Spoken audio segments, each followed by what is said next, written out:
নমস্কার, কেমন আছেন সবাই? স্মাইল উইথ মিশ্রির নতুন আরেকটি ভ্লগে আপনাদের সবাইকে অনেক স্বাগত। আজ শুক্রবার, সকাল থেকে অনেক বৃষ্টি পড়ছে। আজ সকালেই ভেবেছিলাম যে ঠাকুরের আসনটা পরিষ্কার করব, কারণ এই সপ্তাহে তো আমি অফিস যাইনি, হাতে আমার কাছে একটু সময় ছিল। তো সকালবেলা পুরো ঠাকুরের আসন নামিয়ে যা যা জিনিসপত্র কাচাকাচি করার সেগুলো আমি করে রেখেছিলাম। আর এখন আমি স্নান টান করে নিয়েছি সকালবেলা। আগে ঘরটা পরিষ্কার করে নিয়ে ঠাকুরের জিনিসপত্রগুলো পরিষ্কার করব, তারপরে পুজো দিতে বসবো। তার মধ্যেই সকালবেলা হয়ে গেছে একটা বিপদ। সকালবেলা রূপু বাড়ি থেকে পালিয়ে গেছে। তো তারপরে আমি ওকে অনেকবার খোঁজার চেষ্টা করেছিলাম। তো তারপরে এখনো পর্যন্ত উনি বাড়িতে আসেননি। বাড়ির সামনেই উনি ঘোরাঘুরি করছেন। আমি যতবার ধরার চেষ্টা করলাম, একবারও আমার কাছে আসলো না। এখন তাড়াহুড়ো করে ভালো করে পুজোটা দিয়ে নিই। পুজোটা করা হয়ে গেলে তারপরে রান্না বসাবো, কারণ সকালবেলা এইসব কাজ যখন আমি করছিলাম তখনও আমি ওকে ধরার অনেকবার চেষ্টা করেছি, সেই জন্য আমার অনেকটাই লেট হয়ে গেছে।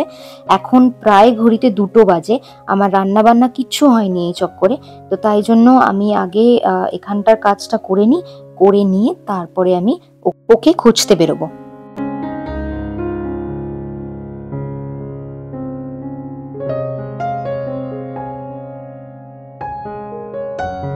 আপনারা যারা আমার ভিডিও দেখেন তারা হয়তো জানেন এই বছরই আমি ঠাকুরের আসনটা বানিয়েছি। আর তারপর থেকেই ঠাকুরের অনেক জিনিসপত্র টুকটাক কেনাকাটি চলছেই। এবার ভাবছি কতগুলো বক্স কিনে নেবো, যাতে ঠাকুরের জামা কাপড় আর গয়নাগাটি রাখতে সুবিধা হয়। আমি কাল বেগুন পাইনি বলে আজ আমার কাজের দিদি নিজের গাছ থেকে বেগুনগুলো আমার জন্য নিয়ে এসছে। যাই, এখন গিয়ে রান্নাঘরে গিয়ে আগে পুঁইশাকটা বসিয়ে দিই। মা অনেকদিন ধরেই পুঁইশাক খাবে খাবে করছিল, আমারই সময় হচ্ছিল না যে বাজার থেকে নিয়ে আসবো।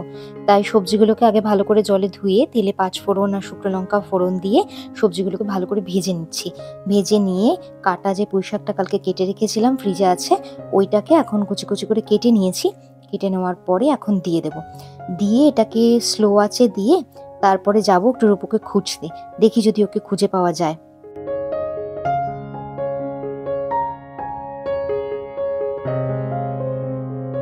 মাঝখানের অনেকটা অংশই আমি শুট করতে পারিনি, কারণ রূপুকে খুঁজতে গিয়ে অনেকটা সময় চলে গেল।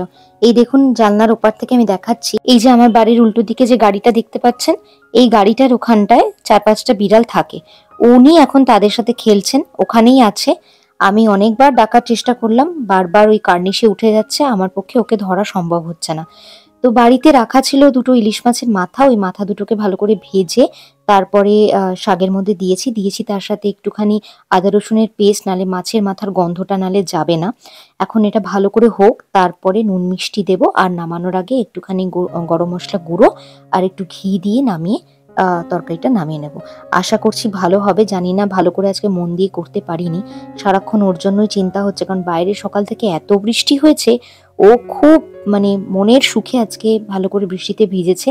এরপরে যদি আমি আজকে না ওকে ধরে আনতে পারি, তাহলে নির্ঘাত কোনো একটা শরীর খারাপ হবে, তারপরে আবার আমাকে শনি রোববার ডাক্তারের কাছে নিয়ে যেতে হবে।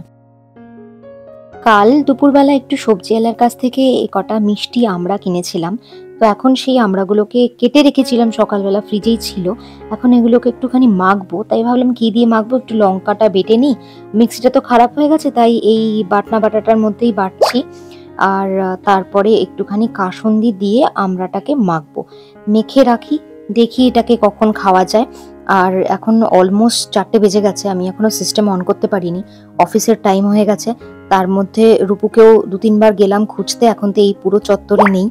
দেখা যাক ওকে রাতের মধ্যে যদি নিয়ে আসতে পারি। আপনাদের মধ্যে কার কার আমড়া মাখা এরকম ভাবে খেতে ভালো লাগে, বা অন্য কোনো কি আরো বিশেষ পদ্ধতি আছে আমড়া মাখার, আমাকে কমেন্টে কিন্তু নিশ্চয়ই জানাবেন। আর এই যে অফিসের সময় হয়ে গেছে, আর এই যে ফোনটা পড়ে রয়েছে, এই ফোনটা দিয়েই কিন্তু আমি আমার ভিডিওর এডিট ফেডিট করি। এটা হলো Redmi K20 Pro। এটা আমি 2018 সালে কিনেছিলাম। এটা আমার খুব পছন্দের একটা ফোন, কিন্তু এখন মনে হচ্ছে এই ফোনটাকে বিদায় জানানোর পালা এসে গেছে। কারণ এটাতে যেটুকু স্পেস রয়েছে সেটুকু স্পেসে আমার হচ্ছে না। কোনো একটা ভিডিও শুট করার পরে তারপরে আর জায়গা থাকে না ভিডিওটাকে এক্সপোর্ট করার জন্য। তো কারণ আমার আরেকটা ফোন ছিল যেটাতে আমি আমার নিজের পার্সোনাল কাজকর্ম করতাম, আর এই ফোনটা দিয়েই আমি শুট করতাম, এডিট করতাম। কিন্তু ওই যে আগের ফোনটা, সেটা একদম পুরোপুরি ডেড হয়ে গেছে।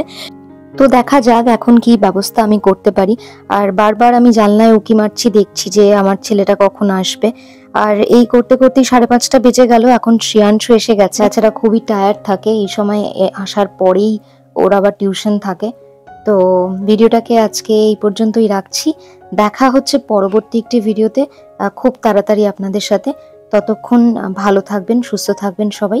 দেখা হচ্ছে খুব তাড়াতাড়ি।